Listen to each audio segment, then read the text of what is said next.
All right, everybody, and welcome to the Nintendo Pulse podcast, episode number 38. Recording this in 2013.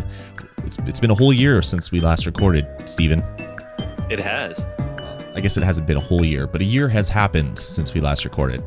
It's a whole different year. It is. How have you been? Good. How about you? I've been doing really, really good. I'm going to turn the music down a bit so you can actually hear me. It was really good. Had a really great Christmas. Spent a lot of time playing games. Bought way too many games. Bought a bunch of other stuff. Almost to the point where I'm going to get kicked out of the house if I buy any more. So I think I'm putting the websites away for a while and not ordering any more deals. So good. How about you? How was your holiday? Stay in the house with your wife. It was good. Sorry, I said that and then took a drink of my soda here, just thinking that you would continue on. Sorry, so I had to swallow. It was really awkward. That's how we started. I spent time with family and saw some of my friends, and I also bought too many things, but that was mostly before Christmas. That tapered off by the time Christmas came around. I stopped buying more games. Right. But I got some great deals until then, and most of them are still sitting in plastic. So yeah, I have a big Operator Al's giving me a hard time in the chat room. It's pop, not soda. Yeah, that's the Canadian American thing, I guess. Yeah, small pockets of the US call it pop for some reason. Actually, we do call it pop here too. This is actually Pop Shop. So it is, I guess it's been coined as pop up here as well. All right then. I spent a lot. I bought a lot of games. We have Boxing Day here in Canada, which is kind of like Black Friday in the States, where we spend entirely too much money and get all sorts of deals. So I picked up a bunch of games. I picked up Halo 4 and beat it the same day, which is crazy. I picked up Mass Effect 3 for the Wii U. I picked up Dishonored on the PS3. I picked up Hitman Absolution on the PS3. I picked up PlayStation All-Stars Battle Royale on the PS3 as well, mainly just to play with my wife because she loves kind of Smash Brothers type games, so she wanted to play that one. But I also picked up one of these guys. I picked up a 3DS XL because it was on for $150, which is just incredibly stupidly cheap. You have the red one, I have the blue one. I do. So look at that. But you know what? I didn't like the thought of the DSi XL. I thought it was stupid to be carrying around this huge chunk of plastic. I was like, I don't need it. But I think I've come to the realization is that I'm getting older and smaller screens are not good for me anymore. I mean, I can still see them, but I'm much more comfortable on a bigger screen. So this big ass screen that I'm playing Super Mario Brothers on is just entirely amazing. I played a bunch of Paper Mario Sticker Star, and it's like a whole different game, to be honest with you. It's kind of unbelievable how awesome it is. So I'm really, really digging this. And the funny thing is the deal was the blue one that came with Mario Kart for $150. But they ran out of that one and shipped me the one without Mario Kart for the same price, which is, I guess, okay, because all of them were the same price on their website. I would have been upset if I didn't already have a copy of Mario Kart on my actual shelf behind me, but it was kind of a really odd substitution for them to make. But overall, I'm incredibly happy with the system, and it's great to be playing the 3DS on something that I can actually see the screen now without straining. I think the tipping point for me was getting the Vita and having such a big screen. It was like, okay, the 3DS looked really dated, so now they're back on par, I think. Definitely. The screens are actually within a couple of millimeters of the same size. Yeah, it's a really good thing. So yeah, no, I had a really, really great holiday, but you know what? I'm really happy to be getting back into the podcasting. We're recording this on the 4th of January, so we're starting off the new year right, getting into an episode. So what do you say we get into it, Steven? Let's rock and roll. All right, so let's start off with what we've been playing lately. Why don't you tell us a little bit about your games, Steven? Lately, I started another playthrough. Well, I say another playthrough, but I haven't been playing it for years now, of Final Fantasy VI Advance, the version for my GBA. And It is my favorite Final Fantasy game. It's one of only a few that I've played all the way through to completion. Hmm. Um, but I haven't played it since it was on the Super NES. So I've recently been buying up all complete boxed copies of the Final Fantasy games, Oh and no. this was one of the ones I grabbed. Yeah. You're starting another crazy collection, are you? Uh, Starting might not be the right word because it kind of happened a couple of months ago. Okay. Okay. Um, but yeah, but I bypassed seven.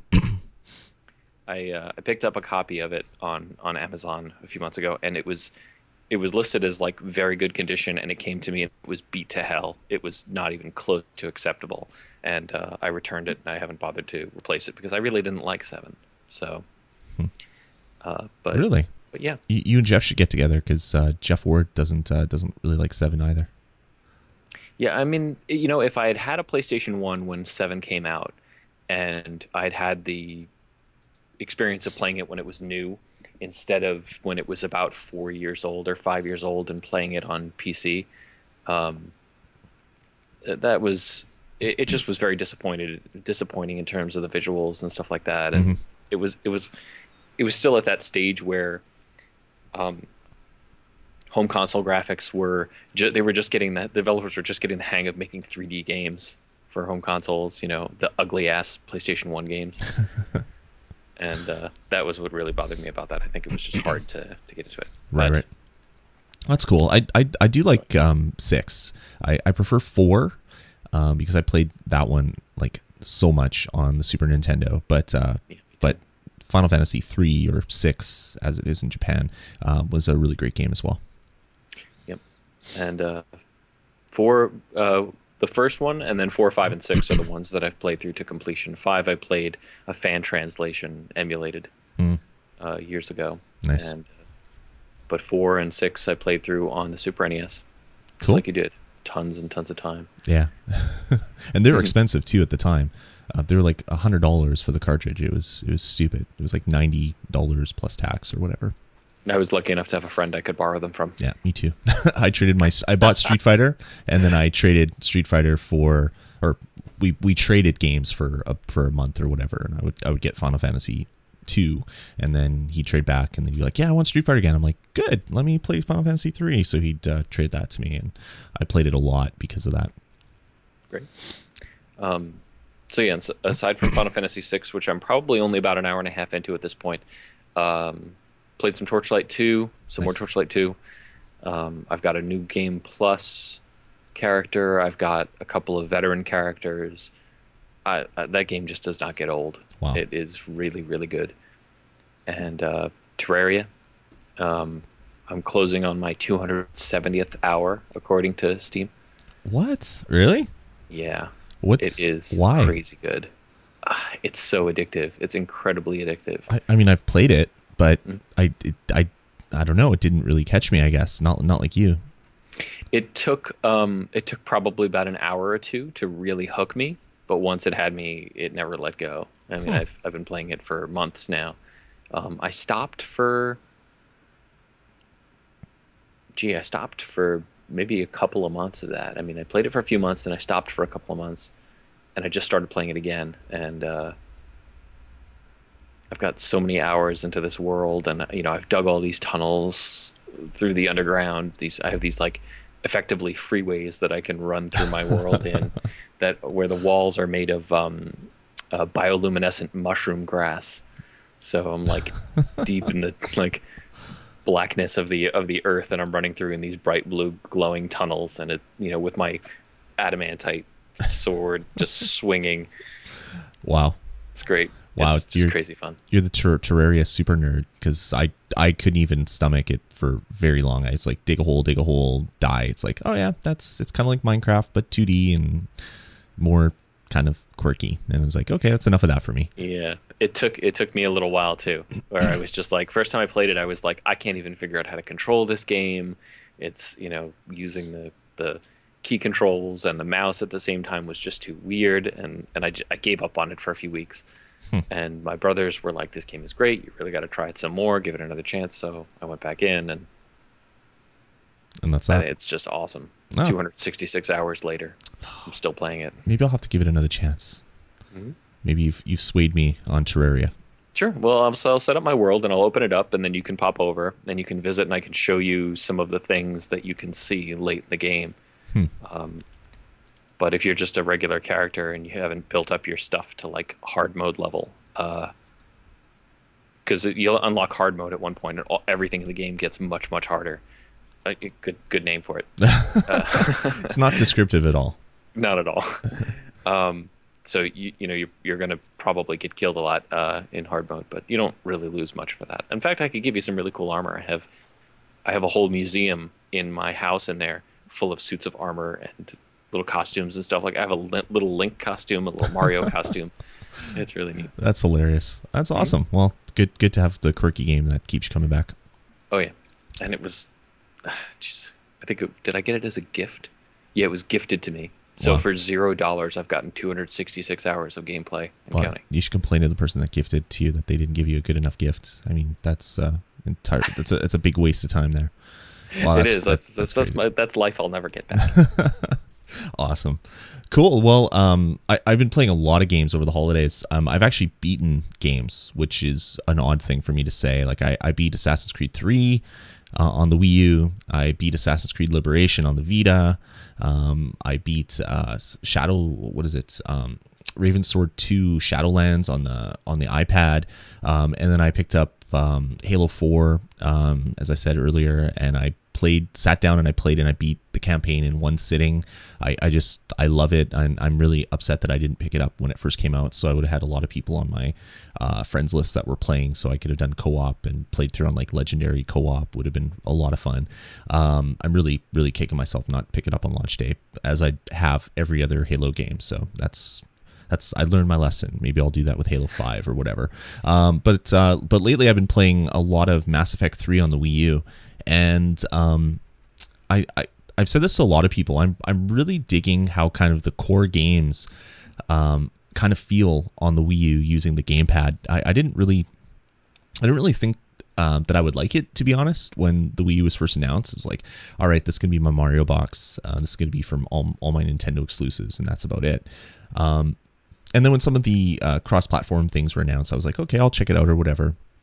But the fact that when you're playing Mass Effect and you have access, so you're holding the gamepad in your hand, and just by moving your thumbs just a little bit off the controls, you have quick access buttons to all the different like squad commands or anything that you want, like any of your powers, you can just hotkey to 8 different slots. And then there's always a map there, which gives you kind of a location of key items that you're looking for, or you can see enemies on the radar. It's just like it's just amazing just to look down, see the map, know exactly where you are, and continue on with the game. And it even does some really cool things. Like it's not just a straight port. They've actually like taken some time to kind of make things kind of cool. So you'll go in one part of the game, you're underground and you've lost communications with your squad, or I guess the ship that's flying around outside the planet. And so you're in the dark, literally, because it's super dark down there.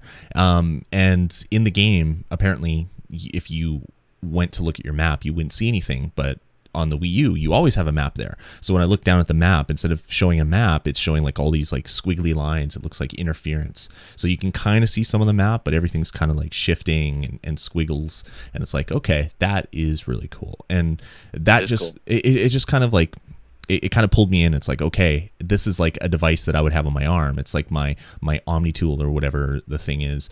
And it's like, okay, this is great. This is exactly like what my Shepherd has on her arm, except I have it in my hands. So I really dig that. And I'm excited to see what some like new AAA title coming out, which is going to come out on all 3 platforms, what the Wii U differences are really going to be, and whether it's going to get me to buy it on the Wii U instead of buying it on my PlayStation or my Xbox to play with like the different sets of friends that I have on those consoles, depending on the type of experience I want. The Mass Effect 3 experience may sway me to actually pick up a lot of the multi-console release stuff on my Wii U just to get that extra cool factor, the extra utility from having this second screen sitting in your lap while you're playing the game. So I guess my only complaint with Mass Effect 3 is the fact that I've killed my gamepad battery repeatedly because I kind of marathon this game. And it sucks to sit 4 feet away from my television playing this game because I have to tether to continue playing it. But Wow. But that's if that's the only complaint I have, it's a pretty big win for core gaming on Nintendo's new console. You need an extension cord. Yeah, I need to get one of those. That would be great. I mean, they're $1 at the store. That would really help me out a little bit. But I guess me sitting here complaining is a little bit more exciting than that. One thing I really want is for like Brando or any of the other, like Mad Catz even, to come out with like a gamepad expansion battery. There's been a lot announced, but none have really shipped that I've seen, at least not locally. So as soon as I can get one that maybe doubles the battery life, that'll kind of, I don't know, that'll solve that problem right there. Yeah, definitely. As long as I don't need like another charging stand then and all this other garbage that's going to come along with it. But we'll see what happens. I'm really, really excited to see some more kind of core focused games coming out on the Wii U. I think it's going to be pretty amazing to see what kind of differences the devs can put in there. Cool. But yeah, that's about it. I'm looking forward. I have a bunch of other games to play after, but nothing on my Wii U. Actually, no, that's a lie. I did pick up one other Wii U game. Actually, my son bought his first game. He got a bunch of money for Christmas, and he didn't know what he wanted to spend it on. He's 6, by the way, so like he doesn't understand the value of money entirely. We're trying to get there, but not quite. So he's like, yeah, I want a remote control helicopter. It's like, well, that's about 6 times the amount of money that you have. You have $50, and that is a $300 remote control helicopter. It's like, oh yeah, okay, no, that's right. And then he's like, okay, well, I'll save my money. We'll see what we want. And we're walking through the store looking at games, and he wants to play Disney Epic Mickey 2. Even though I said it's not a good game, but he's like, no, I like Mickey Mouse. I want to play this game. I'm like, okay, yeah, well, maybe I'll pick it up one day. We'll see. Maybe it'll be on sale. He's like, hey, I could spend my Christmas money on it.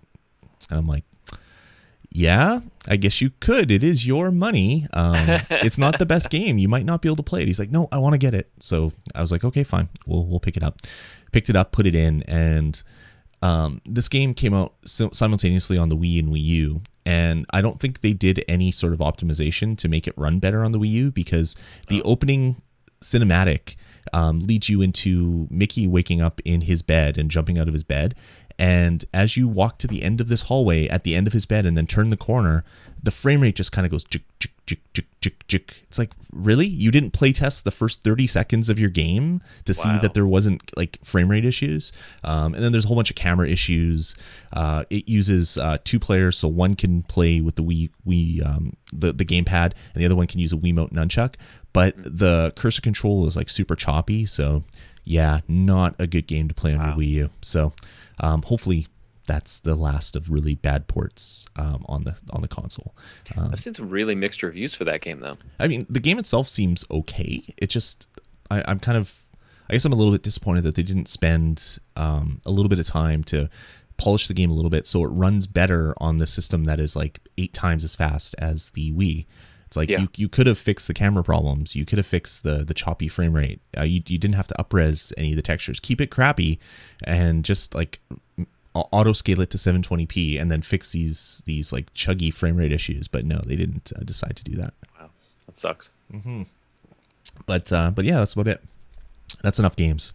Why don't we talk about some news? Okay. It'll be news about games, though. I hope that's okay. Oh, damn it. You don't have news about something else like birds or trees, nothing like that? I could do news about personality theory. Okay, well, let's save that to the end of the show then. Okay, after we go off the air. Yeah, exactly. All right, let's get into it. Our first news story: the big anticipated release of Nintendo TV. Steven, what do you think of it? It sucks. Has it? Oh, I thought you'd like it, and it blew you away, but no. It's I really thought maybe it would revolutionize something, it would do something impressive, and it's dumb. I mean, I set it up, it took forever because it couldn't figure out I couldn't control my. Well, I screwed it up when I was setting it up, but I had a lot of trouble setting it up, and then there's this one screen. I guess a lot of people had this issue at the one screen where you had to pick your provider, your cable provider, and it's a thing that you slide sideways across the gamepad. Do you remember this? Yeah. You know exactly where I'm going with this. Yeah, I do. Yeah. When it comes up, it's just so the people viewing. It has a row at the top of the screen. There's a row of the names of the providers, like Verizon or whatever, or Time Warner. Mm-hmm. And in order to scroll it, you have to put your finger up on there near the top and slide it left or right to move it. You can't do it anywhere else on the screen. You have to touch where the buttons are at the top. And there's no indication anywhere that that's what you're doing. So I think I, like most everybody else, when they got it, put their finger on the screen, moved it, and nothing happened. Yep. And then you go, okay, well, why did nothing happen? Because there's no feedback from it at all. So you're like, maybe I try it again.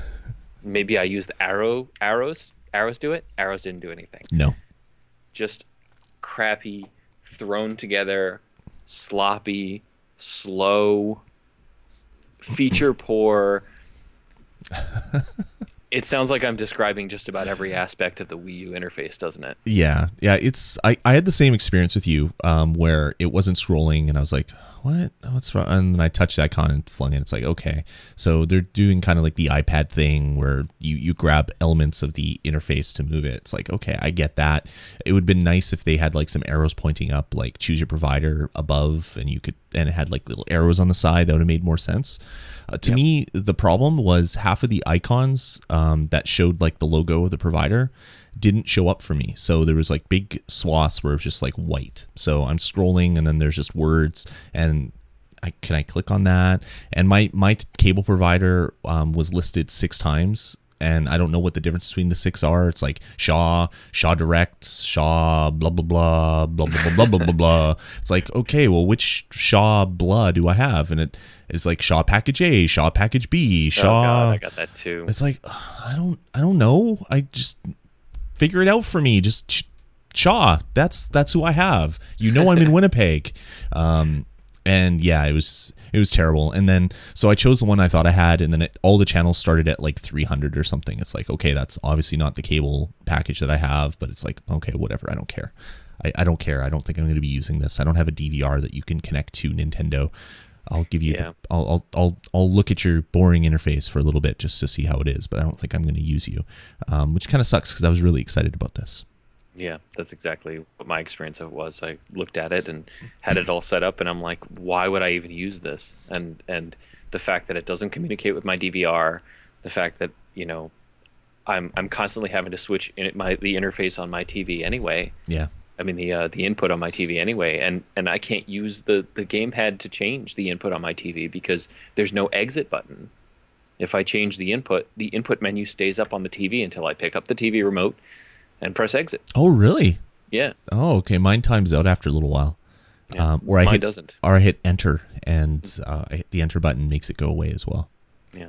Oh, wow. That's terrible. Frustrating as hell. My big problem is the biggest, most exciting promised feature of being able to type in like Arrested Development and then see all the services where it shows up and be able to click one and then it just start playing. Unfortunately, isn't available at launch. So, I mean, I couldn't type something into Netflix and say, I want to watch Arrested Development, and then it would just show up and I click it and I'm watching it on Netflix. That didn't show up on day one. Apparently it's supposed to be patched in. It might even be patched in now. To be honest, I don't even care to hit the button again. I think I'm kind of giving up on that service until Rev 2 comes out. Yeah, it's... And the other thing was they asked what your favorite sport is as you're going through the setup, and hockey wasn't one of it. And it's like, well, I know hockey isn't on right now, but I'd like to set it up now so that when there is games, I could be alerted of scores when I hit this little menu, but that it didn't show up. And how is hockey not available? I don't know. It was like NBA, NFL, NCAA, and I'm sure they had like badminton and tiddlywinks and all these other skeet, yeah, all these other great sports that no one would want. And then hockey was just missing. I don't know. Maybe it's because of the lockout. I have no idea. Archery is on there. Archery, yeah. It's I don't get it. I love the idea of the service. I was worried when it didn't come as a launch feature on the system. I was like, okay, they demoed something that was nowhere near complete. They kind of faked it, and sure enough, that seems to be what they did, because none of those features are in there at all. Bastards. Yep. So yeah, Nintendo TV gets 2 thumbs down from the Nintendo Pulse crew. I don't know. Maybe Nintendo can fix it. Your last thing is how likely that Nintendo will fix all this. I think it's fairly likely, because this was one of their like ninja ways to get into your living room and have you use your Nintendo your Nintendo GamePad, WiiU GamePad, as your television interface. I don't know whether that actually happens or not. I don't know. Nintendo's ninja into our living room for this was more a Beverly Hills Ninja than a Mark of the Ninja. Yes, exactly. More fat guy falling over and tearing coats than any death from hidden people. Yes, I agree with you there. All right, moving on. Let's get into the other big Wii U news item of the week. And this is interesting. I saw a bunch of news articles just kind of spring forth after one guy on GAF, NeoGAF, said that he basically bought a console used that GameStop had wiped it, so it was clean and fresh when he picked it up. And he was able to then go into eShop and download all of the games that the original owner had bought. So... Steven, what does that mean about our digital downloads? Do you own them, or are you just renting them on that console? It'll be like console owns them. Yeah, like when the Wii first came out, I was all about the Virtual Console. I bought every Super Nintendo game that I owned, so I wouldn't have to take it out of a box. I bought every NES game that I loved or whatever. I bought everything. I bought a whole bunch of TurboGrafx 16 games. It was great. And then my Wii died. And there was no way to get these things when I bought my second Wii. So I kind of gave up on the whole Virtual Console. It sounds like this might be another Virtual Console. Or do you think Nintendo has some bigger ideas for it and they just haven't implemented it yet? I don't know. It's hard to say, because on the Wii, I had a similar experience. I bought lots and lots of Virtual Console and WiiWare games. I bought World of Goo on there. I bought all these Super NES things. I bought Mario Kart 64, which is, you know what, in 2012, it's 2013 now. It's a terrible game. I must have spent over $100 on old video games that I almost never play. Yep. And they were all tied to that console. And when my original Wii started to fail, I was like, oh, what the hell? What do I do now? And I contacted Nintendo and I said, I read online that if I send you my console, you can transfer these purchases to another system, because I had bought a new Wii already. The original one was way out of warranty, and Wiis were cheap enough at that point where I wasn't about to pay to get an old one repaired when I could just buy a new one. Right. And the people at Nintendo were all, they were wavery about it. They tried to pretend that they didn't know what I was talking about, but obviously I knew what I was talking about because I described the process exactly to them. Like, this person has the internet. We don't like that at Nintendo. The internet exists? Oh yeah, we're Nintendo. We don't believe that. Right. So they said, "Yep, sure enough. When you signed up and purchased these things, you agreed that that you would not be able to transfer them, but we'll make an exception." I'm like, yeah, I appreciate that. Sure, patronize me, whatever you need to do. Yeah. And they sent me a shipping label, and I shipped my old Wii and my new Wii to them. And within 24 hours of the time that they received it, they had them both on their way back to me. They paid the return shipping. There was no charge for the transfer of the data from the one system to the other. So within 2 weeks from the time I sent the systems off, I had the two back, and all my data had been moved to the other system. So that's pretty cool.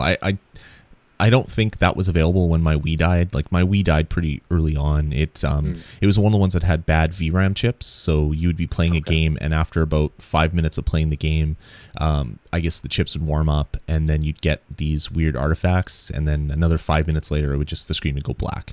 That's what happened to mine, but it took a few years to get there. Oh, really? Yeah, mine was, I want to say 13 or 14 months. It was just outside of the warranty period. And so I picked up a second Wii because I was able to find one in stores, luckily. And I don't think that was available, or at least it wasn't as widespread. People weren't posting about it on the forums, or I would have definitely have done that. But now I have a Wii that kind of works, but it only works for a few minutes. But I can play my old games on it that I bought. And then I have my new Wii, which has absolutely nothing on it now, except for some of the WiiWare stuff, which I actually transferred over to my Wii U. So I don't even have them on my Wii anymore. So yeah, I don't know. I really hope that this isn't Nintendo's direction. I think it's probably part and parcel with their Nintendo ID, where you can't move it to another system. That makes absolutely no sense at all. So this is obviously something that Nintendo is going to put in. It'll be similar to what Sony did when they patched in like trophies. They said that they were not going to do it.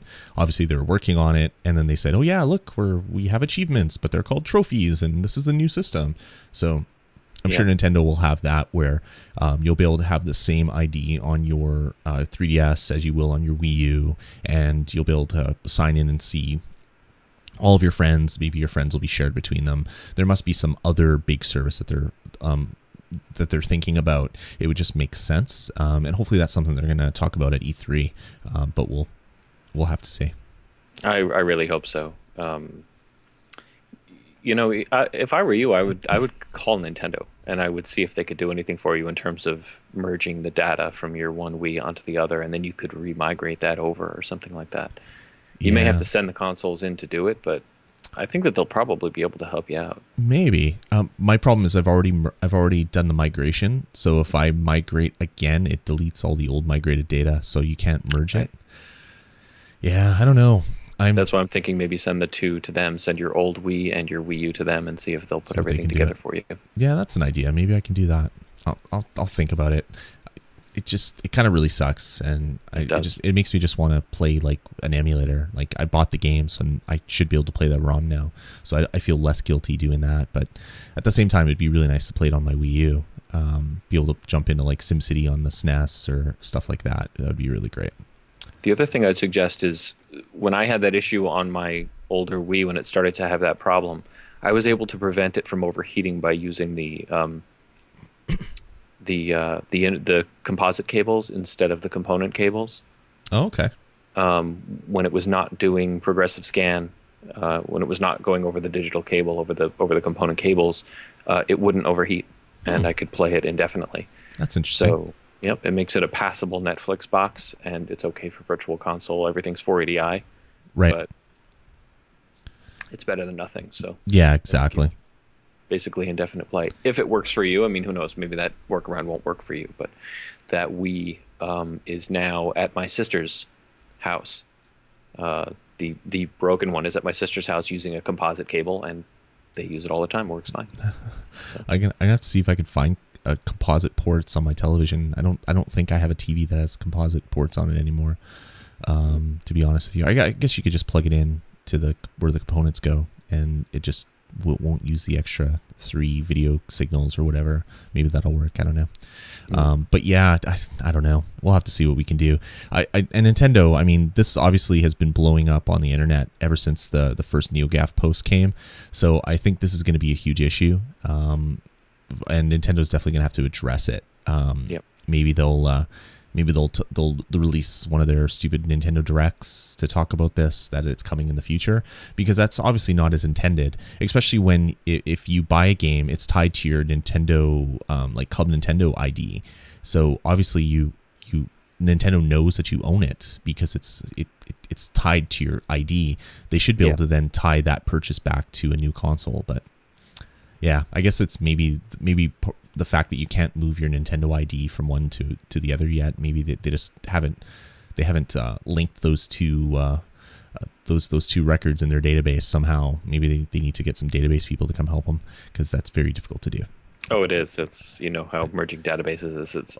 It's very difficult. It takes a really long time. Because databases aren't good at organizing data and having relationships between multiple things. I mean, that's crazy. Merges are just not done. No, and we're being facetious. It's very easy to do, and Nintendo should get on it, but apparently they're not.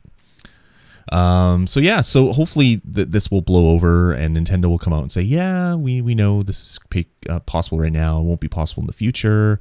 Don't panic, because yeah, a lot of people are going crazy. It's like this is the end of the world for some people. Yes.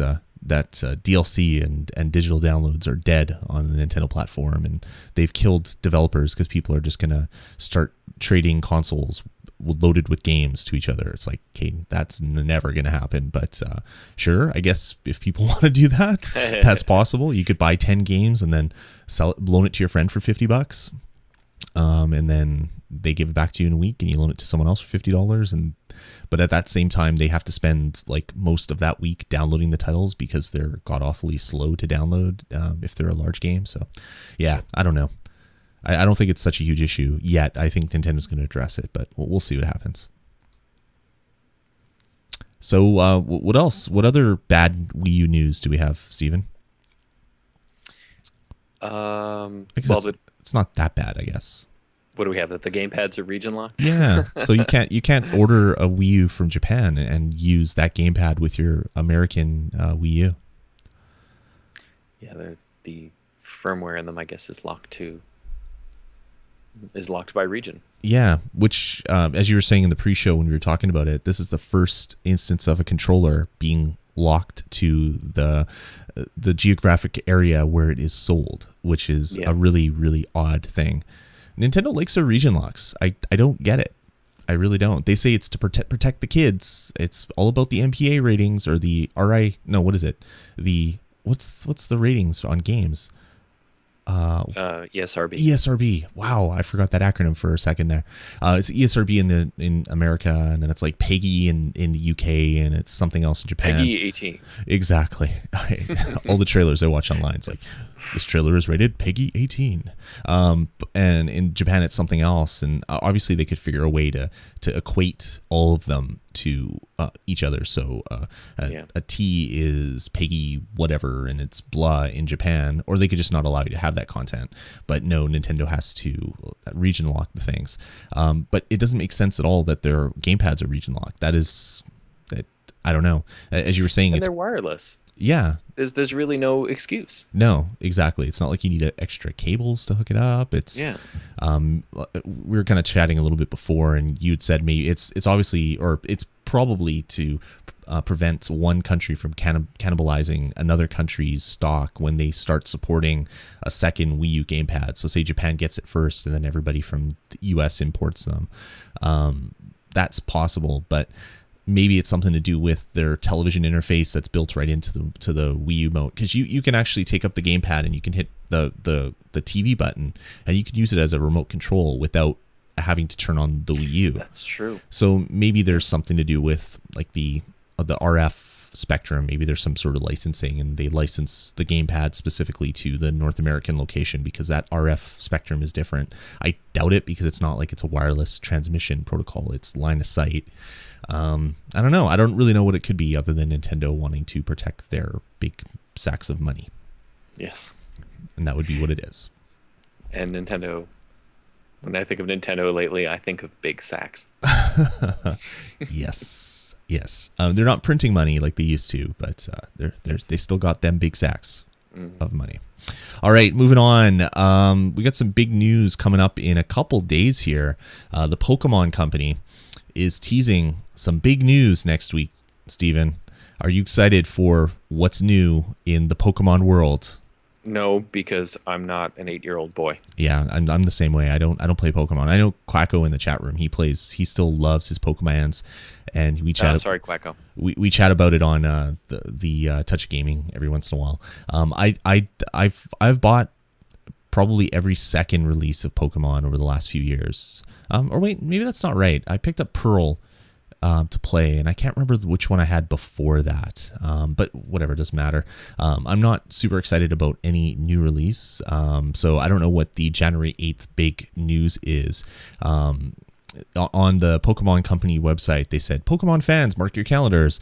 Check Pokemon.com on January 8th for some big news. So yeah, I don't. And apparently it's on the Japanese site as well. So obviously it's well, obviously to me, it's the announcement of a new game, but what that game is, who knows? It could be another mystery dungeon. It could be a new Pokemon. It could be the fact that maybe they're coming up with another iOS title. Who knows? Because that went over really well in Nintendo Land when that happened. Nintendo was quick to say that, yeah, Pokemon isn't a Nintendo company, even though it obviously is a Nintendo company. So anyway, yeah. So the 8th, we got some big news in Pokemon Land. We'll see what happens. Guitar Me in the chat room says, "Hey, where's a new Pokemon Snap?" That would be a great game, and you could actually use your gamepad as the camera. That would actually be really cool. Sure. If I were an 8-year-old boy, I might want to play that. I have almost an 8-year-old boy, so that might be exciting in my family in a little bit. Mm-hmm. Pokemon Giants, yeah. It'd be like Skylanders for Pokemon. Actually, that could be it too. Maybe there's Skylanders Pokemon version of it. That makes sense too. So we'll see. We'll see in less than a week. Probably right around the time when this podcast gets posted, that news will be live. So you guys can take your earbuds out, open up your web browser, and go to Pokemon.com and see what the big news is. And to be disappointed. Yes. Yeah. Don't expect the world, because it's not going to be super exciting, I don't think. It'll be a game for a current Nintendo platform that looks like it could have run on the previous Nintendo platform with no difficulty. Exactly. And it'll be kind of 8-bit spritey, even though they say they're not using 8-bit sprites, they're using 3D models, but it still looks 8-bit spritey. Yep. Cool. All right. Last for this week. This one is actually kind of interesting to me. I'm a huge fan of Mutant Mudds. I reviewed it way back, Nintendo Pulse in the 20s or something, right after the game first came out. And the creator, Jules, what's his last name? Oh, I can't remember right now. Jules Watcham. Watcham, right? Renegade Kid. Yes, I tweeted my frustration with like level 4 and how hard it was, and I can't play it anymore. I'm giving up. And then he tweeted me. He's like, "Don't give up, Lloyd. Keep trying. Just one more time. I'm sure you'll get it." And that made me feel worse about it. Was a developer trolling me through Twitter that the game isn't that hard. So he's taken to Twitter a lot lately, talking about piracy, talking about releasing Mutant Mudds on iOS, talking about the Wii U version of Mutant Mudds. But lately he's said that Mutant Mudds 2 will be coming. He's confirmed it's going to be coming sometime in 2013, but just the fact that it exists makes the inner platformer fan in my heart kind of smile, because it's probably one of the best platformers to come out last year. Yep, it's a good game. It is, and there was also some other chatter on Twitter where Jules is asking, would people buy a cartridge on the 3DS if it contained Mutant Mudds 1 and Mutant Mudds 2, and just kind of testing the waters that way. So I'm sure when Mutant Mudds 2 comes out, it's going to be a bigger release. It's going to be multi-platform. It'll probably come out on the Wii U and 3DS. Maybe it'll come out as a cartridge, as he said, and probably there'll be iOS versions down the road as well. He seems to be wanting to milk this for all it's worth, which is a great thing. I like Renegade Kid. I've liked all the games that they've come out with, and it's good to see them get a success on a little game like this, especially looking at all the iOS reviews that he got for a game that had been out on 3DS for a while, and people were just chatting and like oblivious to the fact that it already existed on another platform, and it just kind of made me smile. It's like, wow, people really need to get out there and see what else is out there in the gaming world. But hopefully he made a whole sack of money. Nintendo shared some of their sacks of money with him, and he can then use that to fund development of other games. I'd like to see another Moon, and the other titles like that. It would be really great to see, because I don't know. Really talented programmer and a good team when they get together and work on a game. I'd want to see more success come out of their studio. Yeah, I reviewed Dementium the Ward when that came out, and then Moon. They were just great games. They were both really good games. And it was unbelievable that you could have a full first-person shooter running on your DS. Yeah, the hardware should not support that to the level that the games made it do. I expected my system to just start on fire while I was playing the game. I just thought it was just gonna light on fire or die or something. Like, it was really pushing the CPU to its very limits. So I'm curious to see what they could do on the Wii U or what they can do on the 3DS. It'll be kind of cool to see what comes out of their studio. Did we want to talk about 3DS piracy too? Yeah. Yeah. Well, 3DS hacking. It's 3DS, not piracy yet. yeah, 3DS hacking, which probably will lead to some form of piracy in the future. Last week, I saw a couple news items all over that some hackers have figured out a way to run their own code, unsigned code, on the 3DS in 3D mode. In the past, there has been some people that have been able to get stuff running in DS emulation mode, but this is the first time that they've been able to get something running on the 3DS's main CPU, which is pretty exciting. Getting some homebrew on the system. I don't know. What are your thoughts, Steven? Well, they were first talking about it as this great thing because they could get around the region locking, which is something that even I can kind of support. I mean, I really don't like region locking. My favorite games on the DS were Uendon and Uendon 2. I had to import them from Japan. And if an Uendon game came out for 3DS, I could see myself, installing some kind of a hack to get around the region protection if I could do that safely. Yeah. And this is what it was, that it was kind of touted as a way around the region protection. And they said it's an exploit based on an existing retail game, and when Nintendo figures out which one it is, they will close this loop, and this will no longer be possible the way they did it. So they're trying to find another way. But, I mean, as soon as something like this happens, as soon as something like this is released to the public, somebody will immediately convert it to a way to pirate games. Mm-hmm. And when that happens, depending on how widespread that becomes, it can have an impact on software sales on the system. And I think it was a key to killing the PSP or keeping the PSP from being successful. I mean, I actually saw people on message boards making the PSP argument for this, saying, oh, well, there was tons of piracy on the PSP, and that's what made the PSP so successful. It's like, well, maybe lots of people bought the hardware, but they stopped buying the games. Yeah, exactly.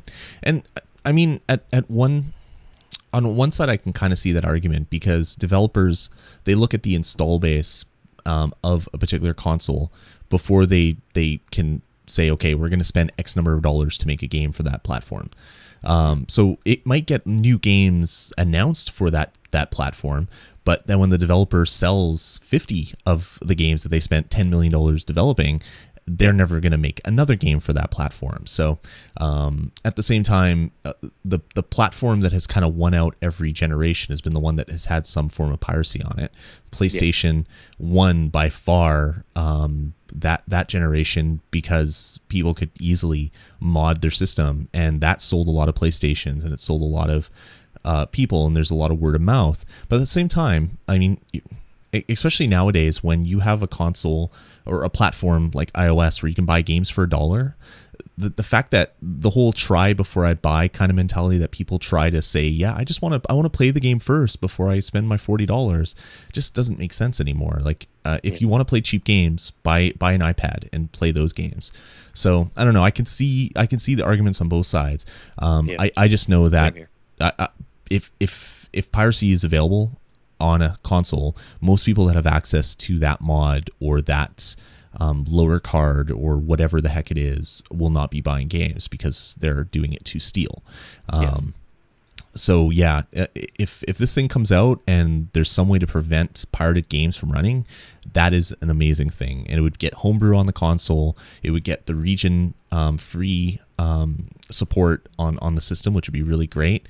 I'm all behind that. But if it's like PSP, which first came out as a way just to run homebrew and then quickly was, I don't know, added to run ISOs or whatever, run like disk images of the games, that kind of killed the PSP in the long run. So I hope that doesn't happen. But Nintendo has also said that they're quick to be able to patch their systems. They can easily, without you even having to agree to it, they can patch your system while you're sleeping. So hopefully whatever, if something comes out and piracy is enabled from it, Nintendo can come in and quickly patch that out to prevent people from stealing games, which then will cause developers to stop making games for the platform. Let's hope. Yeah, exactly. There's one other thing that I wanted to say about this, but I totally forgot in my no sleep ramble that I've been going on right now. But yeah, what was it? No, it's gone. So we'll move on. Okay. We'll see what happens. You're dehydrated. No, exactly. Yeah, I ate too much barbecue today. I have too much salt in my system.